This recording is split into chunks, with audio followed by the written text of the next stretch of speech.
Hello बच्चों, let's read this question. This question says explain why the half-lives for radioactive nuclei are essentially independent of temperature.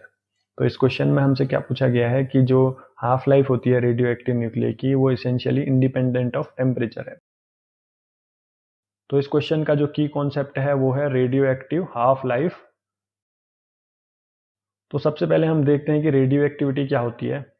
Radio activity में क्या होता है, suppose ये हमारा एक पेरेंट न्यूक्लियस है जो कि हैवी न्यूक्लियस है और ये अनस्टेबल होता है क्योंकि इस पे जो न्यूक्लियर फोर्सेस होते हैं वो काउंटर बैलेंस नहीं कर पाते जो हमारे कुलम फोर्स लगते हैं प्रोटॉन प्रोटॉन पे, क्योंकि न्यूक्लियर फोर्सेस शॉर्ट रेंज होते हैं। तो ये क्या करता है, स्टेबल होने के लिए हमारा एक डॉटर न्यूक्लियस में कन्वर्ट हो जाता है, टूट जाता है और हमें कुछ जो है रेडिएशन या पार्टिकल जो है वो इमिट करता है। तो अगर suppose at t is equal to जो जीरो टाइम है, मतलब इनिशियली जो हमारी जो कंसंट्रेशन थी पेरेंट न्यूक्लियस की वो थी n equal to n naught.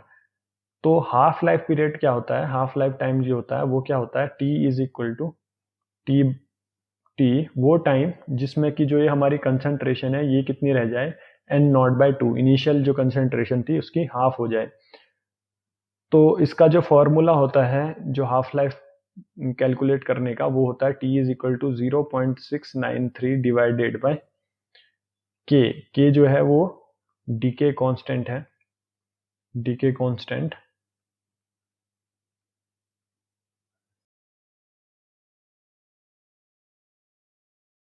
तो हमें इस क्वेश्चन में क्या पूछा गया है कि जो ये radioactive nucleus are half life of radio nucleus are essentially independent of temperature.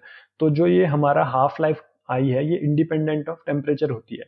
तो ये इंडिपेंडेंट ऑफ टेम्परेचर तब होगी जब ये हमारा जो के है ये इंडिपेंडेंट ऑफ टेम्परेचर होगा। तो ये डीके कांस्टेंट क्या होता है, क्योंकि ये जो रिएक्शन है ये न्यूक्लियस के अंदर होती है, मतलब कि एटम का जो सपोज ये न्यूक्लियस है और ये कुछ कोई ऑर्बिट है जिसपे कि इलेक्ट्रॉन घूमते हैं। तो अगर हमको किसी चीज न्यूक्लियस के साथ इंटरेक्शन करने हैं तो हमें बहुत हाई एनर्जी चाहिए होती है। अगर हम नॉर्मल टेम्परेचर रेंज की बात करें तो उस टेम्परेचर में हमारे पास जो है ये जो है इस कोई भी जो इंटरेक्शन है वो न्यूक्लियस के साथ नहीं होते, वो केवल इलेक्ट्रॉन के साथ होते हैं। तो सपोज ये इलेक्ट्रॉन है, तो अगर हम नॉर्मल टेम्परेचर की बात करें तो वो क्या करता है कि इस इलेक्ट्रॉन को या तो आयनाइज करेगा या एक्साइट करेगा। लेकिन अगर हमको न्यूक्लियस को एक्साइट करना है तो हमें क्या चाहिए होता है कि या तो कोई हाई एनर्जी जो पार्टिकल है, बहुत हाई एनर्जी पार्टिकल, इसके साथ इसका हम कोलिजन कराएं तब जाके ये इसको इंटरेक्शन करता है।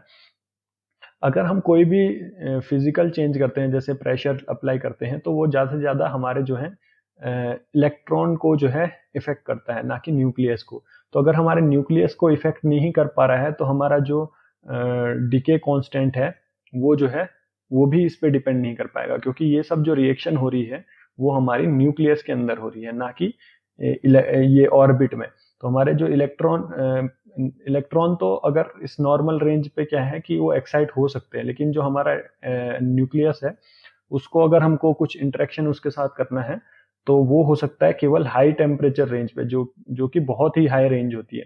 तो हम कह सकते हैं कि for long range of temperature जो है ये जो डीके कांस्टेंट है वो एक कांस्टेंट होता है फॉर ए न्यूक्लियस। तो हम क्या कह सकते हैं कि जो ये के है, के is constant for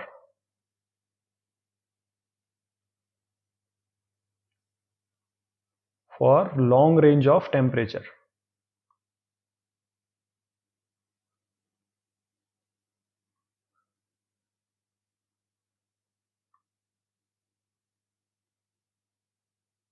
long range मतलब बहुत हाई टेम्परेचर तक का जो है हमारा जो ये के है वो कांस्टेंट होता है। तो अगर हमारा ये के जो है वो कांस्टेंट है या इंडिपेंडेंट है टेम्परेचर के, तो हमारा जो ये हाफ लाइफ होगी रेडियो एक्टिव न्यूक्लियाई की वो भी इंडिपेंडेंट होगा,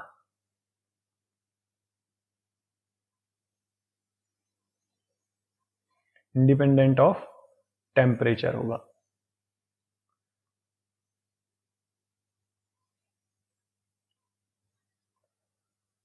तो ये हमारा फाइनल आंसर आया कि जो हमारा टी होगा वो इंडिपेंडेंट होगा टेम्परेचर का, क्योंकि जो ये हमारा इंटरेक्शन होता है ये हमारा केवल जो टेम्परेचर जो है या फिजिकल चेंज कुछ भी होता है, जैसे मान लो अगर हमारा जो हम टेम्परेचर इंक्रीज करते हैं तो जो मटेरियल होता है वो सॉलिड लिक्विड गैस में चेंज हो जाता है, लेकिन वो अगर आप सॉलिड में देखें चाहे लिक्विड में देखें, जो हमारा डीके कांस्टेंट होगा वो सेम ही रहता है। तो डीके कांस्टेंट चेंज नहीं होता है। आप अगर फिजिकल प्रॉपर्टीज या फिजिकल चेंजेस उस पर कुछ करते हो, क्योंकि वो चेंजेस जो है न्यूक्लियस को अफेक्ट नहीं करते, वो केवल इलेक्ट्रॉन को अफेक्ट करते हैं। इसकी वजह से हमारा जो डीके कांस्टेंट है वो सेम रहता है और हमारा जो हाफ लाइफ है वो भी कांस्टेंट रहता है या इंडिपेंडेंट रहता है of temperature. I hope you understand this question very well. Best of luck.